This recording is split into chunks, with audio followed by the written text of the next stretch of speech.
Hello అండి. Next ఎంతమంది wait చేస్తున్నారు ఈ కలెక్షన్ గురించి? చాలా మంది చాలా క్వైరీస్ వచ్చిన కలెక్షన్ అండి. నాకు ఈ రోజు అయితే మన దగ్గరకు వచ్చే ఇన్స్టాలో ట్రెండింగ్ డిజైన్ ఇది వచ్చేసి మనకి బ్లౌజ్ పార్ట్. సో వర్క్ లో ఉంటుంది, ఇదంతా zari work, cut work. And దీనికి వచ్చేసి ఇది వచ్చేసి శారీ అండి. కట్ వర్క్ వచ్చేసింది ఇక్కడ ఈ విధంగా, స్కాల్ప్ బోర్డర్. అండ్ మనకు వచ్చేసి శారీ చూద్దాం ఒకసారి.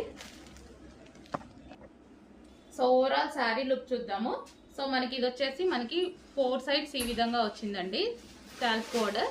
So and overall sari complete designer look అనమాట. శారీ అయితే కంప్లీట్ డిజైనర్ లుక్, చాలా సూపర్ గా ఉంది. ఎంతో మంది వెయిట్ చేస్తున్నారు, నాకు తెలుసు చాలా మంది మెసేజెస్ చేశారు. సో మన దగ్గర వస్తే ప్రైస్ కూడా మనకి రీజనబుల్ ఉంటుంది అనేసి. సో మనకి ఇది వచ్చేసి శారీ అనమాట, శారీ ప్లస్ బ్లౌజ్. సో మంచి కాంబినేషన్ లో అయితే